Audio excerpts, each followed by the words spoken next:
Well, welcome back to another edition. And last week, Prince Sarpong and I were talking about Ubuntu. Ubuntu. Yes. I'll finally get this. You and will. African psychology. And Prince is a lecturer. What's the university that you lecture at? University of the Free State in South Africa. Of the Free State. Okay. Yes. And I don't need to go through it all again, but has a fascinating interest in financial therapy, and especially as financial therapy applies to African culture, which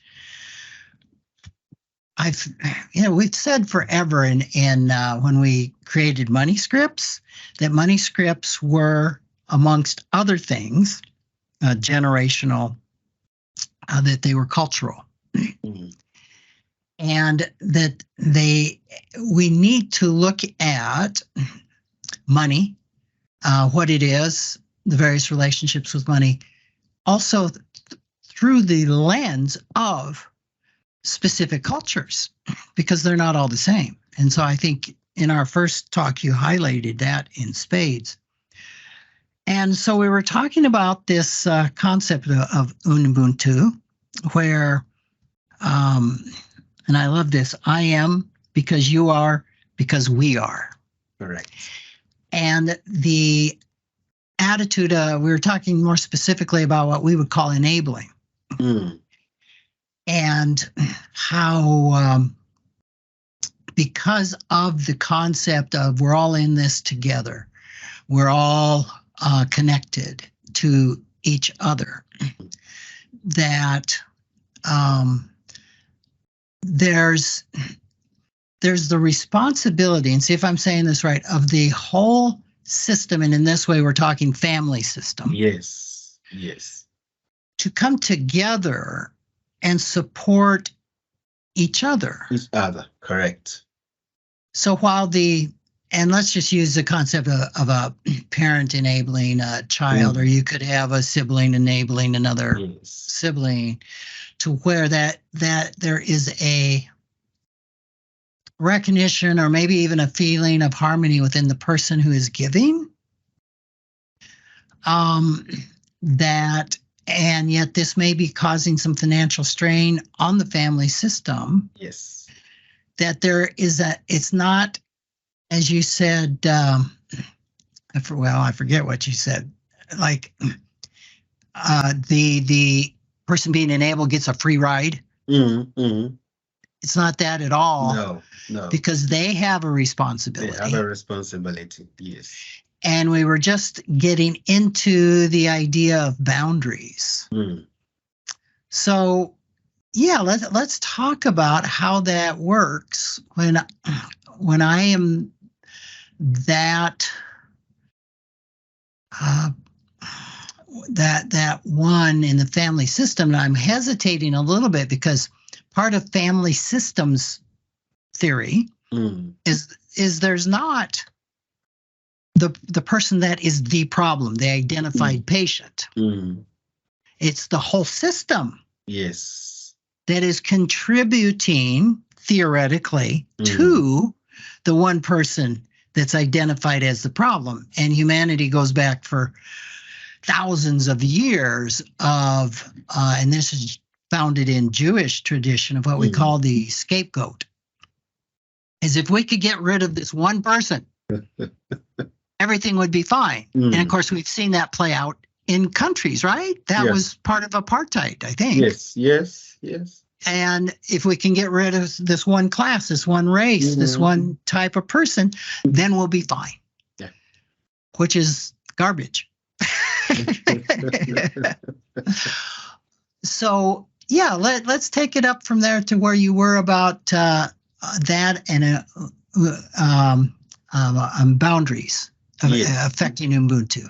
Right. So, for the most part, the challenge for most people when it comes to, say, for example, Black tax, is that they do not necessarily have relationship with money per se. And prior to, say, a person graduating and getting a job, there's harmony, there is good relationship, there isn't any tensions until the person starts working. So once the person starts earning, that is when the desire, sometimes it's not even a demand from family, it's actually knowing that this is what you have to do, which leads to having to extend financial support to other members of the family. Now when we have one individual who is only taking, now the principle of Ubuntu, of course, stresses harmony, and the harmony is not a one-sided, a one-way, traffic or approach. There has to be a recognition by the receiver of the fact that this is coming from a source, a limited source, and could potentially create a certain element of the stress. And so once you are aware, it allows you to in a way not abuse the help, and it allows you to acknowledge, and where it is not really urgent, you do not put too much pressure on the given party, so it becomes an acknowledgement of the help that one is giving, and also ensuring that one trying to extend the helping hand to the other does not lead to the financial destruction of the other, because then it defeats the purpose of Ubuntu. If I am, because you are, because we are, you also should repeat the same thing back to me. So it's not just me saying it to you to keep the principle of Ubuntu and the philosophy alive. It's also you saying it to me.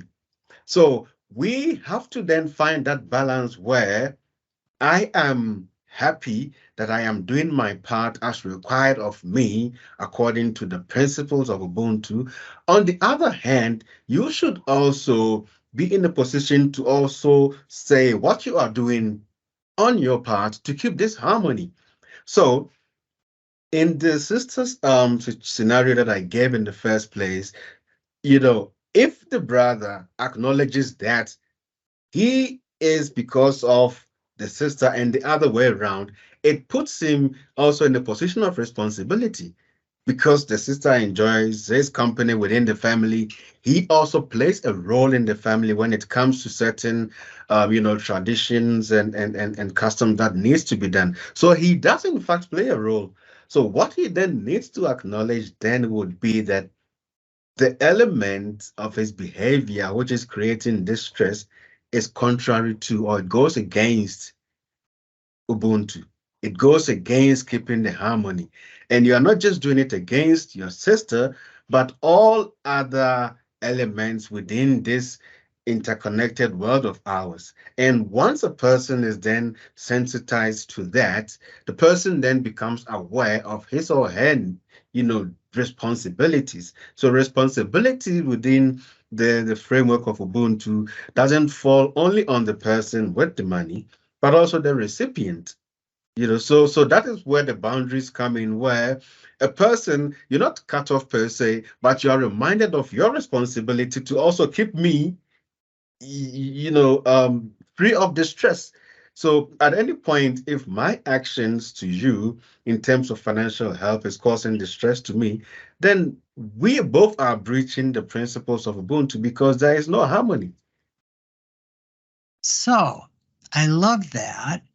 So what happens if my actions are causing distress to you? And I'm guessing in this context, my actions are that I don't have a job, or I'm not taking responsibility to try and take care of myself financially. Am I on the right track here? Yes, you're on the right track.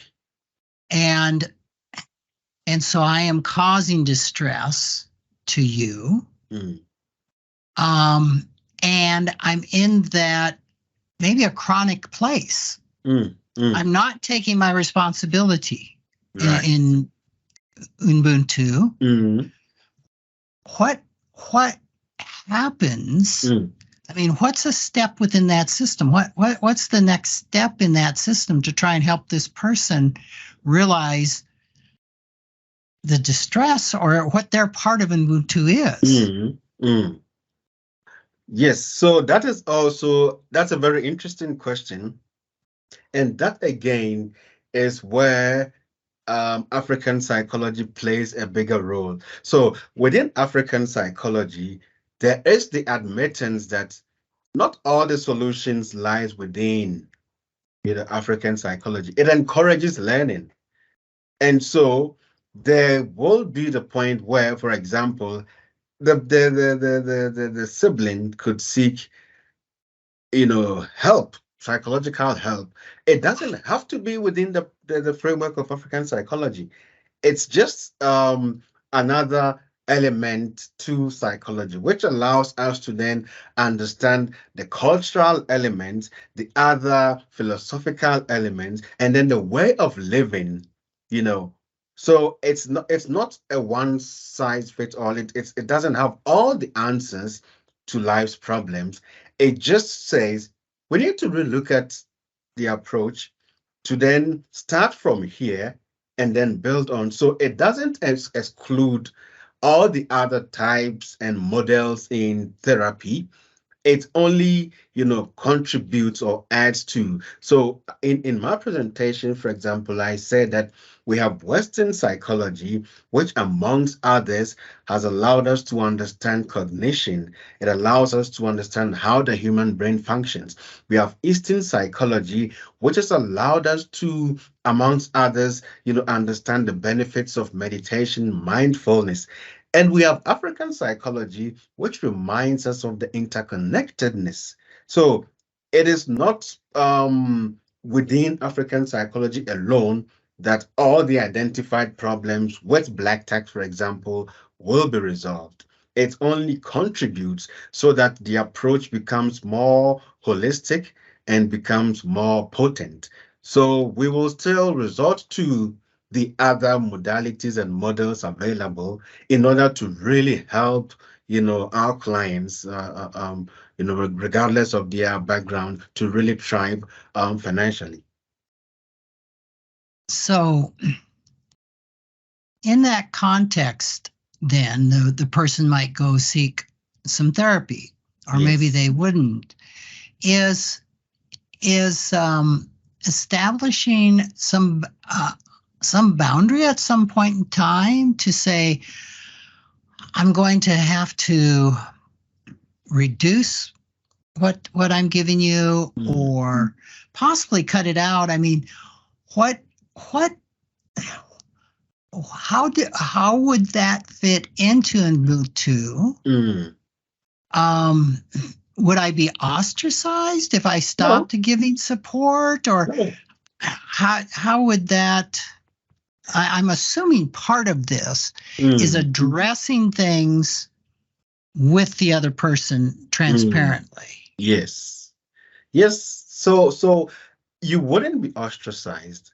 It allows for, so in a way, where the principle is sometimes misinterpreted is that it's made to appear as if the individual subjugates or sacrifices himself for the community or the bigger or the greater good. But that is not the case. It also recognizes individual agency.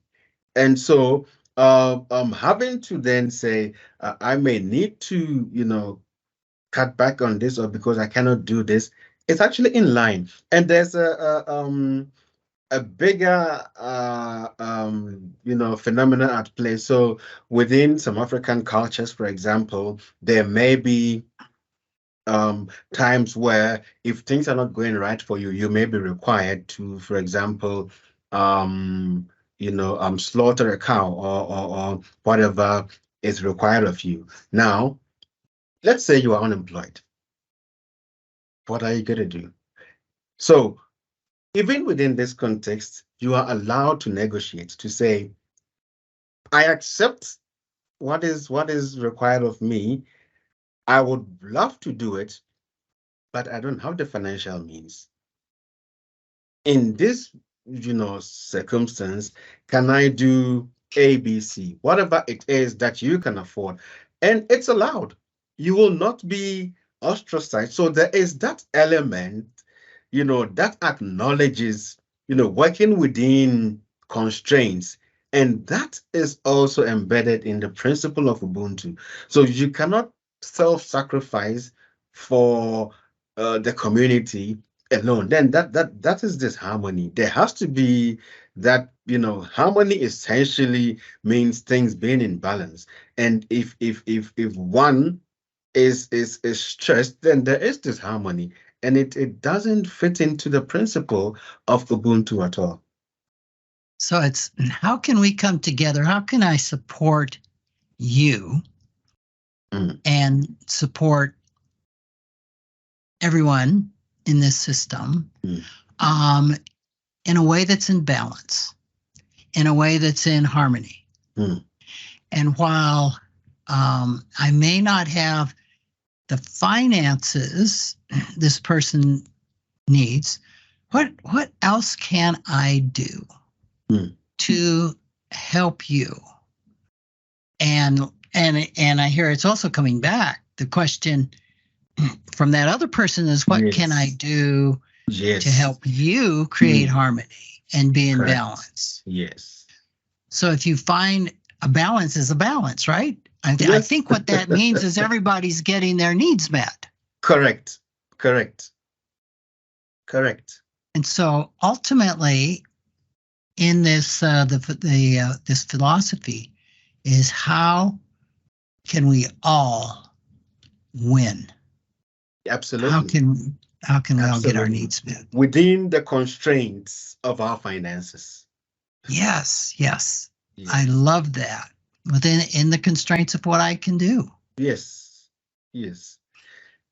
And so it has, again, African psychology has a bigger contribution. So we've heard discussions around financial freedom a lot.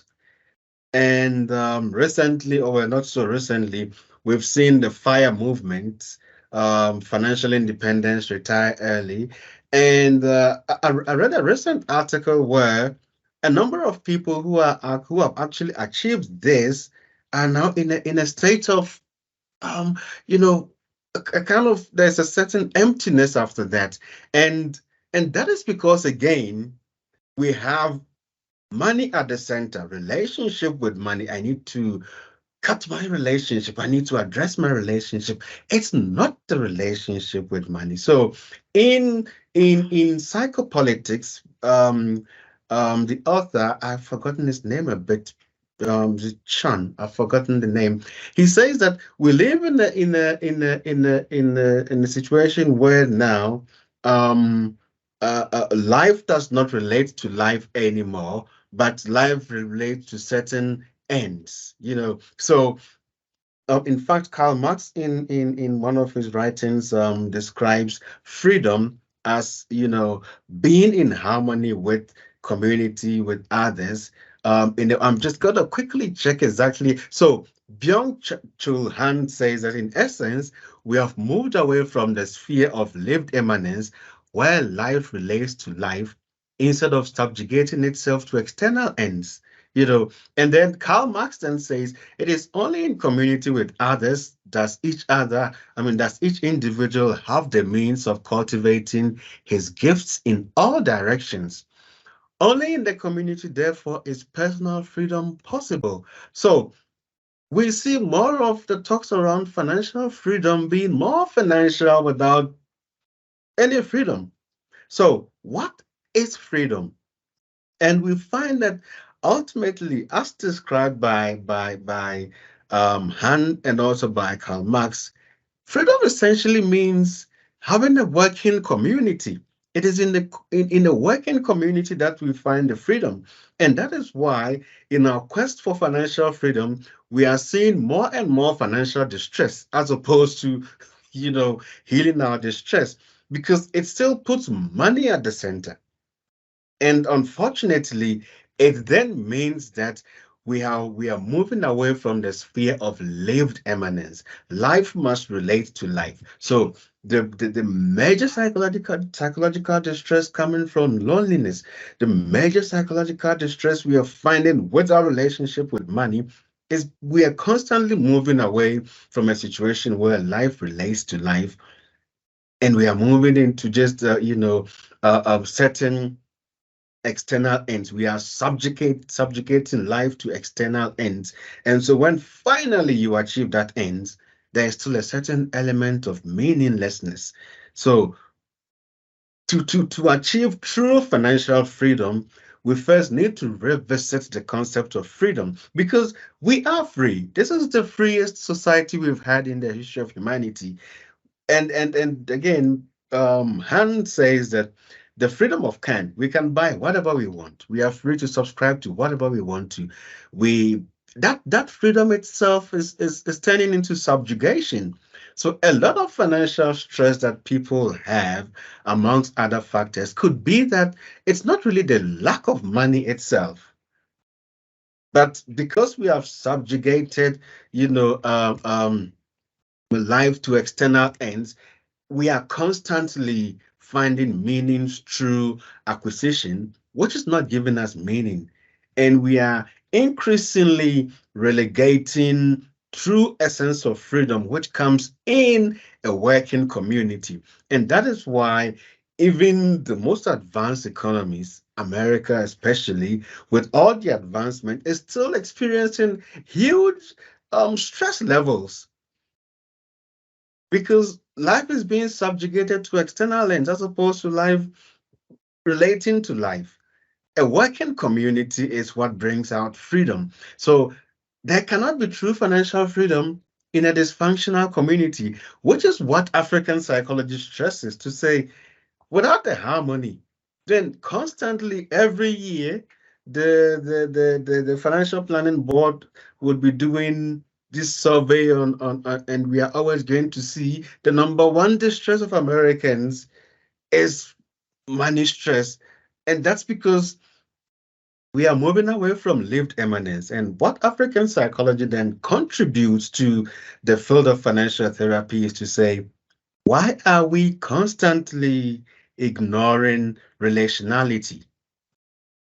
You are not going to achieve freedom if there is no proper working community.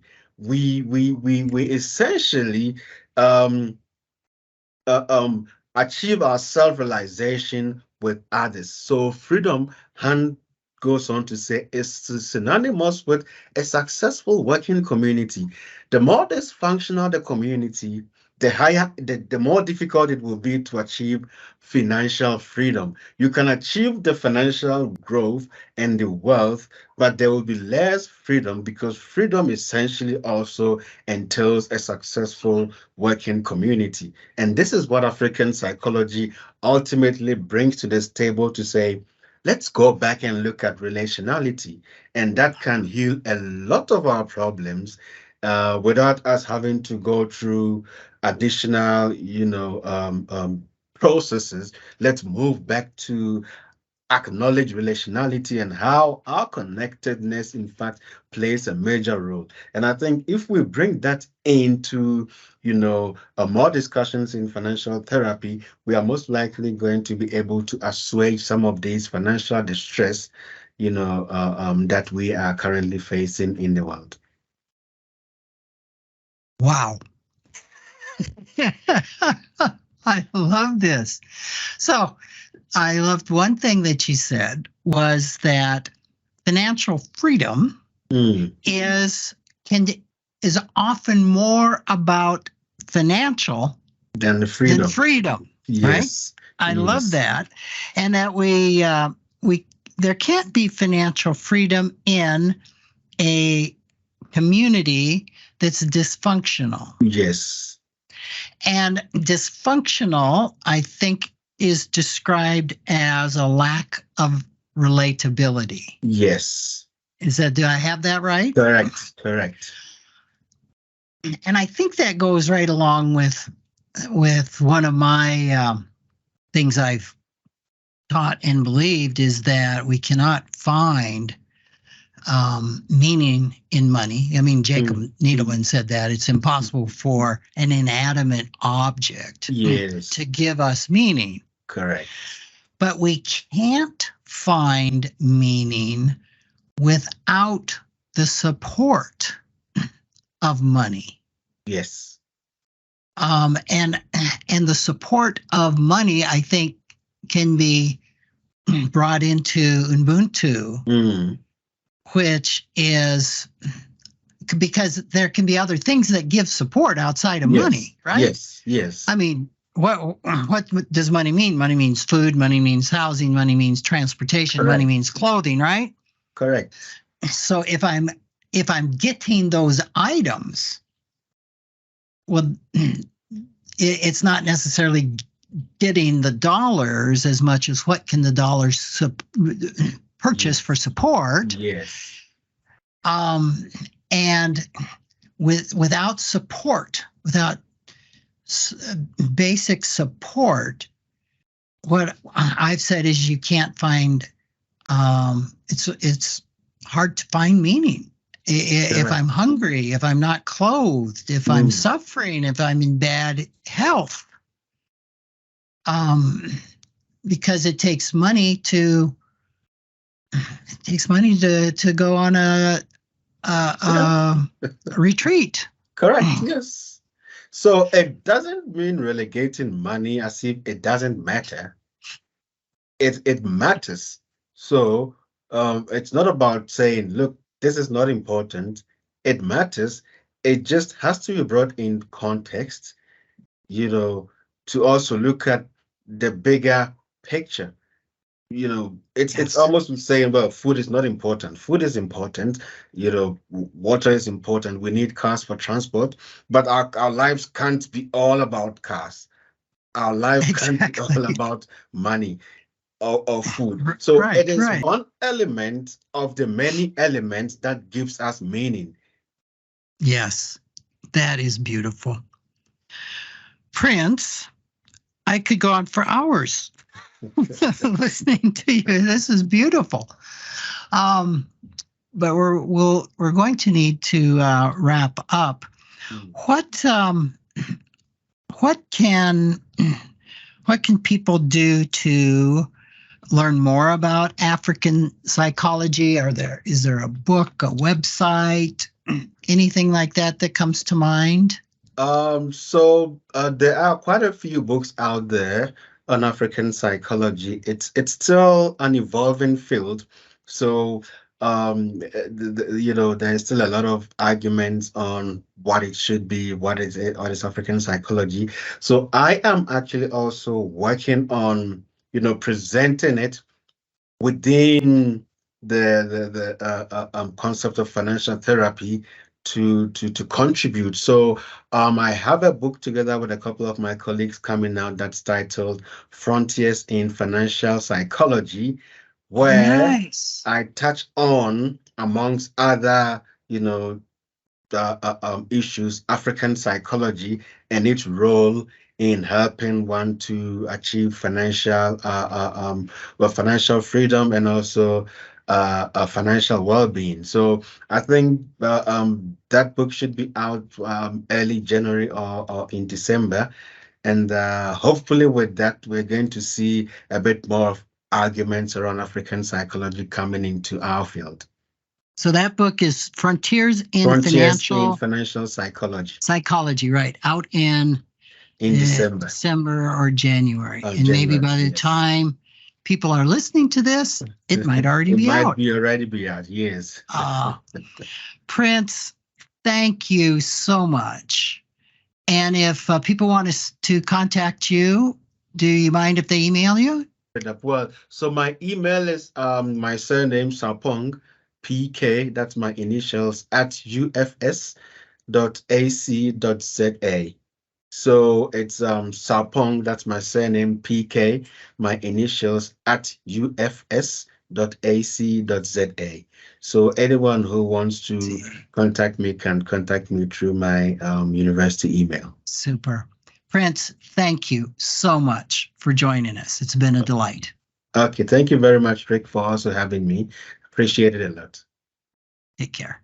Thank you.